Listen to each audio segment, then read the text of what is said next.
तो मेरे साथियों नमस्कार। आप सभी की आप नए वीडियो में आपका एक बार फिर स्वागत है। यहाँ पर हम बात करने वाले हैं मेरे प्यारे दोस्त, नागरिक शास्त्र की बात करेंगे, जो कि आपके लिए बेहद इंपॉर्टेंट और बेहद ही महत्वपूर्ण है। ठीक है ना।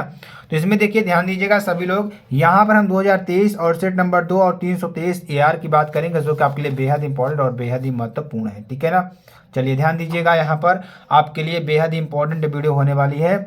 प्रथम प्रथम गुटनिरपेक्ष शिखर सम्मेलन किस शहर में आयोजित किया गया था? तो ध्यान दीजिएगा, प्रथम गुटनिरपेक्ष शिखर सम्मेलन किस शहर में आयोजित किया गया था?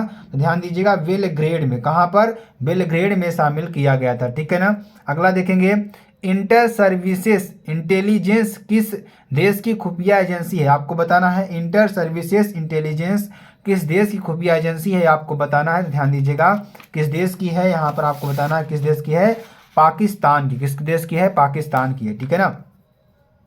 नाटो के संस्थापक देशों की कुल संख्या कितनी थी? कितनी थी? 12। कितनी थी संख्या? 12 संख्या थी। ठीक है ना। अगला देखेंगे, यूरोपीय संघ के देशों के पास परमाणु हथियार हैं कितने? यूरोपीय संघ के कितने देशों के पास परमाणु हथियार हैं? कितने? 2। ठीक है ना। कितने हैं? 2 आपके हैं। ठीक है ना। संख्या नंबर 5 की बात करेंगे, संयुक्त राष्ट्र सुरक्षा परिषद के अस्थायी सदस्यों का कार्यकाल कितना होता है? आपको बताना है। ध्यान दीजिएगा, 2 वर्ष। कितना होता है? 2 वर्ष होता है। ठीक है ना। भारत के किस पड़ोसी देश की यात्रा बिना पासपोर्ट वीजा के की जा सकती है? तो किसकी? नेपाल की जा सकती है। ठीक है ना। और अगला देखेंगे, पंचवर्षीय योजनाओं के कार्यकाल में, ध्यान दीजिएगा, पंचवर्षीय योजनाओं के योजना के अवकाश का समय क्या है? 1966 से 1969। ठीक है ना। अगला देखेंगे, आवामी लीग का संबंध किस क्षेत्र से है, किस देश से है? तो ध्यान दीजिएगा, आवामी लीग का संबंध किस देश से है? तो आपका ध्यान दीजिएगा, बांग्लादेश से। किससे है? बांग्लादेश से है। ठीक है ना। अगला देखेंगे, ध्यान दीजिएगा, यहाँ पर भी आपके लिए बेहद इंपॉर्टेंट क्वेश्चन है। क्या क्वेश्चन है कि, ध्यान दीजिएगा, बहुत इंपॉर्टेंट क्वेश्चन ये भी है। भारतीय विदेश नीति के मूलभूत सिद्धांत गुटनिरपेक्षता संविधान के किस भाग से संबंधित है? आपको बताना है। तो संविधानिक उपबंध, नीति निर्देशक तत्व, ये आपको कर लेना है। ठीक है ना। और सात बहने का संबंध हमारे देश के किस हिस्सों से है? ध्यान दीजिएगा, पूर्वोत्तर भारत से है। ठीक है ना। चलिए अगला क्वेश्चन ध्यान दीजिएगा। अगला क्वेश्चन है कि दक्षिण एशिया के 2 प्रमुख, ध्यान दीजिएगा, यहाँ पर दक्षिण एशिया के 2 प्रमुख, ठीक है ना, 2 प्रमुख ध्यान, दक्षिण के 2 सबसे छोटे देशों का नाम आपको बताना है। ठीक, तो ध्यान दीजिएगा, यहाँ पर कौन कौन से हो जाएंगे? भारत और पाकिस्तान। ठीक है ना। यूरोपीय संघ की स्थापना के क्या उद्देश्य थे? आपको बताना है। तो यूरोपीय संघ की स्थापना का उद्देश्य सुरक्षा के साथ साथ विदेश नीति, गृह मामले, न्याय पर सहयोग और एक, ध्यान दीजिएगा, एक एकल मुद्दा का गठन आदि था। ठीक है ना, ये आपको बताना है। ठीक, अगला क्वेश्चन, सबसे अधिक बार वीटो प्रयोग करने वाले 2 देशों के नाम आपको बताना है, ये आपको कर लेना है। संयुक्त राष्ट्र संघ की किसी 2 एजेंसियों के नाम आपको बताना है, विश्व स्वास्थ्य संगठन और संयुक्त राष्ट्र संघ विकास कार्यक्रम UNDP। ठीक है ना। अगला क्वेश्चन ध्यान दीजिएगा, क्या है कि अंतर्राष्ट्रीय मानवाधिकारों के लिए कार्य कर रही 2 गैर सरकारी संस्थाओं के नाम को उल्लेख करें। एमनेस्टी इंटरनेशनल तथा संयुक्त राष्ट्र संघ मानवाधिकार आयोग। ठीक है ना। अगला देखिए, साझी संपदा से आप क्या समझते हैं? आपको बताना है। तो साझी संपदा का संसाधनों को कहा जाता है जिन पर एक या नहीं बल्कि पूरे समुदाय का अधिकार होता है। संयुक्त परिवार का चूल्हा, चारागाह, मैदान, कुआं आदि नदी साझी संपदा के उदाहरण है। प्रश्न नंबर 17 की बात करेंगे, किन्हीं 2 ऐसे राज्यों के नाम बताइए जो पहले संघ केंद्र शासित प्रदेश थे। ठीक है ना, ये आपको कर लेना है। ठीक, चलिए अगला देखते हैं। देखिए अगला क्वेश्चन, 1975 में आपातकाल क्यों लगाना पड़ा? किन्हीं 2 कारणों का उल्लेख आपको करना है। ठीक, चलिए ध्यान दीजिएगा, देश में जगह जगह पर विभिन्न आर्थिक और राजनीतिक कारणों से गैर कांग्रेसी राजनीतिक दलों द्वारा किए जा रहे आंदोलनों के बीच जयप्रकाश नारायण की अगुवाई में विपक्षी दलों ने 25 जून 1975 को दिल्ली के रामलला मैदान में एक विशाल प्रदर्शन किया। जयप्रकाश नारायण के इंदिरा गांधी के इस्तीफे की मांग करते हुए राष्ट्रव्यापी सत्याग्रह की घोषणा की। जेपी ने सेना, पुलिस और सरकारी कर्मचारियों का आह्वान किया कि वे सरकार के अनैतिक और अवैधानिक आदेशों का पालन न करें। इससे भी सरकारी कामकाज के ठप हो जाने का आदेशा पैदा हुआ। देश का राजनीतिक मिजाज अब पहले से कहीं ज़्यादा कांग्रेस के खिलाफ हो गया। ठीक है ना। सरकार ने इस घटनाओं को मद्देनजर जवाब में आपातकाल की घोषणा कर दी। ठीक, आगे देखेंगे 25 जून 1975 के दिन सरकार ने घोषणा की कि देश में गड़बड़ी की आशंका है और इस तर्क के साथ, ध्यान दीजिएगा, इस तर्क के साथ उसने संविधान के अनुच्छेद 352 को लागू कर दिया और इस अनुच्छेद के अंतर्गत प्रावधान किया गया कि बाहरी अथवा अंदरूनी गड़बड़ी की आशंका होने पर सरकार आपातकाल लागू कर सकती है। सरकार का निर्णय था कि गंभीर संकट की घड़ी आन पड़ी है और इस वजह से आपातकाल की घोषणा जरूरी हो गई। तकनीकी रूप से देखें तो ऐसा करना सरकार की शक्तियों के दायरे में था, क्योंकि भारतीय संविधान में सरकार को आपातकाल की स्थिति में विशेष शक्तियां प्रदान की गई हैं। ठीक, ध्यान दीजिएगा, 25 जून 1975 की रात प्रधानमंत्री ने राष्ट्रपति फखरुद्दीन अली अहमद से आपातकाल लागू करने की सिफारिश की। ठीक है ना। चलिए आगे देखते हैं अगला क्वेश्चन। आगे देखिए क्या हुआ इसमें कि राष्ट्रपति ने तुरंत उद्घोषणा कर दी कि आधी रात के बाद सभी बड़े अखबारों के दफ्तरों की बिजली काट दी गई। तड़के सवेरे बड़े पैमाने पर विपक्षी दलों के नेताओं और कार्यकर्ताओं की गिरफ्तारी हुई। 26 जून की सुबह 6 बजे एक विशेष बैठक में मंत्रिमंडल को इन बातों की सूचना दी गई, लेकिन तब तक बहुत कुछ हो चुका था। ठीक, अगला, जम्मू कश्मीर में अनुच्छेद 370 की समाप्ति के 2 परिणामों का उल्लेख कीजिए। ठीक, जम्मू कश्मीर अनुच्छेद 370 की समाप्ति के 2 परिणाम निम्नलिखित हैं। चाइल्ड मैरिज एक्ट, शिक्षा का अधिकार और भूमि सुधार जैसे कानून अब यहाँ भी प्रभावी हैं।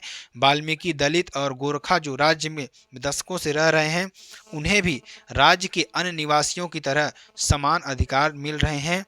मूल निवासी कानून लागू किया गया। नई मूल निवासी परिभाषा के अनुसार 15 वर्ष या अधिक समय तक जम्मू कश्मीर में रहने वाले व्यक्ति भी आदिवासी माने जाएंगे। ठीक, ये आपका हो जाएगा। उसके बाद अगला क्वेश्चन इसमें दे रखा है, जापान पर गिराए गए परमाणु बमों के नामों का उल्लेख आपको करना है। तो जापान में 1945 में हिरोशिमा और नागासाकी की गिराए गए परमाणु बम को लिटिल बॉय और फॉट मैन के नाम से जाना जाता है। ये दूसरे विश्व युद्ध के दौरान अमेरिकन एटॉमिक बम क्रिया थी। ये बमों के धमाके जापान के 2 शहरों को तबाह कर दिया था और दुनिया के इतिहास में पहली बार और ध्यान दीजिएगा आखिरी बार परमाणु बमों का इस्तेमाल हुआ था। 6 अगस्त 1945 को द्वितीय विश्व युद्ध के दौरान संयुक्त राज्य अमेरिका ने जापान की हिरोशिमा शहर पर एक परमाणु बम गिराया। यह यूरेनियम बंदूक प्रकार बम था जिसमें लगभग 13 किलोटन बल के साथ विस्फोट किया गया था। नागासाकी का मतलब लंबा प्रायद्वीप है। वह दक्षिण पश्चिम क्यूशू द्वीप में समुद्र के किनारे पर है। वह दूसरा शहर है जिस पर द्वितीय विश्व युद्ध के दौरान अमेरिका ने परमाणु बम गिराया। हिरोशिमा जापान का एक नगर है जहां द्वितीय विश्व युद्ध के दौरान संयुक्त राज्य अमेरिका द्वारा परमाणु बम गिराया गया था, जिससे पूरा का पूरा नगर बर्बाद हो गया था। इस विभीषिका के परिणाम आज भी इस प्रकार नगर के भुगत रहे हैं लोग। ठीक है ना। लघुत्तरी फर्स्ट प्रकार के प्रश्नों को यहाँ पर पढ़ेंगे। क्या है क्वेश्चन, नवीन अंतर्राष्ट्रीय आर्थिक व्यवस्था से आपका क्या आशय है, इसके परिणाम आपको बताना है। नवीन अंतर्राष्ट्रीय आर्थिक व्यवस्था से मेरा आशय यह है कि विश्वव्यापी आर्थिक स्थिति को समृद्ध और समन्वित बनाने की दिशा में प्रगतिशील कदम उठाए जाएंगे। इससे समृद्धि और समृद्धि लोकतंत्र की स्थिति को बढ़ावा मिल सकता है। परिणाम स्वरूप यह सामाजिक समृद्धि में वृद्धि, व्यापार विकास, नौकरी की उम्मीद और अंतर्राष्ट्रीय संबंध में सुधार के रूप में प्रकट हो सकता है। देश की आर्थिक स्थिति को मजबूत बनाया जाए और ध्यान दीजिएगा, सभी नागरिकों को समृद्धि और सामंजस्य जीवन का अवसर मिले। संबंध एक स्थिर और विकासशीलता के भरा आर्थिक, प्राकृतिक सही समृद्धि भारत होंगे, जिससे सभी विकास क्षेत्रों में उन्नति होगी और नागरिक समस्याओं का सही संबंध तक पहुँच जाएगा। ठीक, अंतर्राष्ट्रीय शांति स्थापना में संयुक्त राष्ट्र संघ की सफलता की किन्हीं 2 उदाहरणों को आपको बताना है। ध्यान दीजिएगा, संयुक्त राष्ट्र संघ की स्थापना से लेकर अब तक मानवता का कोई तृतीय महायुद्ध का भीषण रूप देखने को नहीं मिला। इसका योगदान संयुक्त राष्ट्र संघ को दिया जाता है। भारत के प्रथम प्रधानमंत्री जवाहरलाल नेहरू के अनुसार संयुक्त राष्ट्र संघ ने कई बार हमारे उत्पन्न होने वाले संकटों को युद्ध में परिणमित होने से बचाया है। यदि संयुक्त राष्ट्र संघ विभिन्न राजनीतिक मामलों को खत्म करने में सफल नहीं रहा। ठीक, और जिसमें कुछ प्रमुख विवाद हैं जैसे कश्मीर, वियतनाम, इजराइल, अरब आदि संयुक्त राष्ट्र संघ की भावी पीढ़ी सुरक्षा गारंटी और विश्व संघर्ष को रोकने के लिए सेफ्टी वाल्व का कार्य करती हैं। ठीक है, उदाहरण तौर पर देखेंगे संयुक्त राष्ट्र संघ की महासभा ध्यान दीजिएगा सदस्य संख्या ध्यान दीजिएगा 51 थी, जो आज बढ़कर 193 हो गई। ठीक है ना। आगे देखेंगे संयुक्त राष्ट्र संघ के औपनिवेशिक देशों और लोगों को स्वतंत्रता दिलाने में बहुत मुख्य भूमिका निभाई है। ठीक। मूल निवासी कौन है, इसके किन्हीं 3 अधिकारों का उल्लेख आपको करना है। मूल निवासी का लंबे अंतराल से चल रहा प्रश्न एक साथ, ध्यान दीजिएगा यहाँ पर लंबा क्वेश्चन है ये, तो इसको आपको थोड़ा शॉर्ट करना होगा। ठीक। इसको मैं आपको थोड़ा शॉर्ट करके बताऊंगा, इतना आपको लिखना है। तो ही पर्यावरण संसाधन तथा राजनीति को एक साथ संयुक्त कर देता है। सन 1982 में संयुक्त राष्ट्र संघ ने, ध्यान दीजिएगा, संयुक्त राष्ट्र संघ ने क्या किया था, ध्यान दीजिएगा यहाँ पर संयुक्त राष्ट्र संघ ने इस विषय पर एक आरंभिक परिभाषा दी थी, जिसमें इन्हें ऐसे लोगों का वंशज बताया गया जो किसी देश में बहुत दिनों से निवास करते चले आ रहे हैं, किंतु फिर किसी दूसरी संस्कृति अथवा जातीय मूल के लोग विश्व के दूसरे भाग से आए तथा इन लोगों को अपने अधीन बना लिया। किसी भी देश के मूलवासी आज भी इस देश की संस्थाओं के अनुरूप आचरण करने अथवा उनका अनुकरण करने की अपेक्षा अपनी पुरातन परंपरा तथा सांस्कृतिक कार्यक्रम, अपने रीति रिवाज, अपने ही आर्थिक दर्रे पर जीवन यापन करना पसंद करते हैं। ठीक। ये मूल निवासी स्वयं को उसी जमीनी शक्ति से जुड़ाव में ही खुश रहते हैं। ठीक। ये आपको कर देना है। आगे देखिए अगला क्वेश्चन मैं आपको थोड़ा दिखा देता हूँ। हरित क्रांति के 2 सकारात्मक था 2 नकारात्मक परिणामों को आपको बताना है। पहला देखिए, जो सकारात्मक परिणाम थे पर्यावरण रक्षण थे, क्या थे, पर्यावरण रक्षण थे, और जो न और क्या था, स्वतंत्र जीवन था। ठीक। ये आपको कर देना है। उसके बाद जो नकारात्मक था क्या था, पर्यावरण असंतुलन था। ठीक। ये आपका हो जाएगा। और क्या करना है आपको, ध्यान दीजिएगा, और कृषि प्रणाली, तो इसमें क्या था, कृषि प्रणाली में क्या था कि जहां तक लेना आसान नहीं होता था और कई बार यह कृषि प्रणाली को प्रभावित कर सकता है, जैसे कि मिट्टी की क्वालिटी में गिरावट या पानी की कमी का सामना। अगला क्वेश्चन, आपातकाल का जनसंचार माध्यमों पर क्या प्रभाव पड़ा, यह आपको बताना है।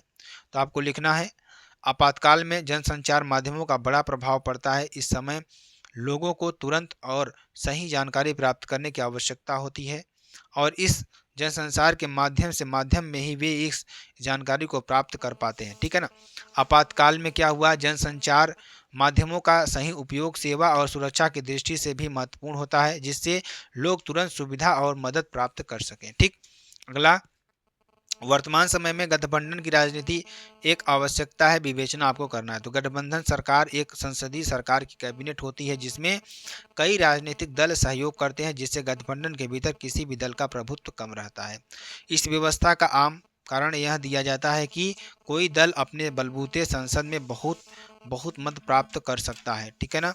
अगला क्वेश्चन ध्यान दीजिएगा, सोवियत संघ तथा संयुक्त राज्य अमेरिका की अर्थव्यवस्था में विभेदकारी 3 विशेषताओं का उल्लेख आपको करना है, ये आपको कर लेना है। ठीक। और इसको भी आपको क्या कर लेना है, इसको भी आपको अच्छी तरीके से कर लेना है। ठीक है ना, इसको भी आपको अच्छी तरीके से कर लेना है। ठीक। यूरोपीय संघ की सफलता के लिए उत्तरदायी किन्हीं 3 कारणों का उल्लेख आपको करना है, ये आपको लिख लेना है और यहाँ भी आपको ये अच्छी तरीके से कर लेना है। ठीक। इसको आपको कर लेना है। ठीक। अगर आप इतना ही करेंगे जितना आपको दिखा रहे हैं ना, ये भी आपके लिए इंपॉर्टेंट रहेगा। ठीक है ना। चलिए अगला क्वेश्चन ध्यान दीजिएगा, क्या क्वेश्चन है कि, ध्यान दीजिएगा क्वेश्चन क्या है कि भारत के आर्थिक विकास में पंचवर्षीय योजनाओं की भूमिकाओं का परीक्षण आप कीजिए। ठीक। तो भारत की योजना आयोग ने भी सोवियत संघ की तरह देश के नियोजित विकास हेतु पंचवर्षीय योजनाओं का विकल्प चुना। इसके पीछे एक सीधा साधा विचार था कि भारत सरकार अपनी ओर से एक दस्तावेज तैयार करेगी जिसमें अगले 5 सालों के लिए उनकी आमदनी और खर्च भी योजना होगी। इस योजना के अनुसार केंद्र सरकार और सभी राज्य सरकारों के बजट को हिस्सों में बांटा गया। एक हिस्सा और योजना व्यय का था, इसके अंतर्गत सालाना आधार पर दैनंदिन मंदों पर खर्चा करना था। दूसरा हिस्सा योजना व्यय का था। योजना के तय की गई प्राथमिकताओं को ध्यान में रखते हुए इन्हें 5 साल की अवधि में खर्च करना था। ठीक। पंचवर्षीय योजना पर अमल करने का एक लाभ यह था कि सरकार के सामने अर्थव्यवस्था की एक बड़ी तस्वीर होती थी और वह अर्थव्यवस्था में लंबी अवधि के हस्तक्षेप कर सकती थी। 1951 में प्रथम पंचवर्षीय योजना का प्रारूप जारी हुआ और इस वर्ष नवंबर माह में इस योजना का वास्तविक दस्तावेज भी जारी किया गया। इससे देश में गहमा गहमी का माहौल पैदा हुआ। जीवन के हर क्षेत्र के लोग, मसलन बुद्धिजीवी, पत्रकार, सरकारी और गैर सरकारी क्षेत्र में कर्मचारी, उद्योगपति, किसान और राजनेता भी योजना के दस्तावेजों का व्यापक भाग में रहे। ठीक है ना। 30 नंबर की बात करेंगे। पूर्वी भारत में चलाए गए अधिकांश आंदोलन, सांस्कृतिक अभियान, पिछड़ेपन की मिली जुली अभिव्यक्ति का समीक्षा कीजिए। तो आप एक पेज को पूरा क्या कर लेना है, इसको आपको सॉल्व कर लेना है। ठीक, इसको आपको पूरा सॉल्व कर लेना है। ठीक, और कुछ नहीं करना है। ठीक है ना। तो ये आपके लिए बेहद। और अगला क्वेश्चन देखिए क्या था कि वर्तमान भारत चीन संबंध का मुख्य आधार सीमा विवाद एवं व्यापार है। इस कथन की समीक्षा आपको करनी है, ये आपको कर देना है। ठीक, इसको भी आपको अच्छी तरीके से कर देना है। ठीक है ना। और इसको भी आप देख, अगला क्वेश्चन क्या है आपके पास, गुट निरपेक्ष में क्या है भारत की विदेश नीति के निर्धारण में क्या यह प्रासंगिक रह गया। ठीक है ना। ये आपको करना है, जो कि आपके लिए बेहद इंपॉर्टेंट है। अगर आपको वीडियो पसंद आती है, आप चैनल को लाइक, शेयर, कमेंट जरूर कर सकते हैं। फिर मिलते हैं नेक्स्ट वीडियो में नए टॉपिक के साथ। तब तक के लिए जय हिंद।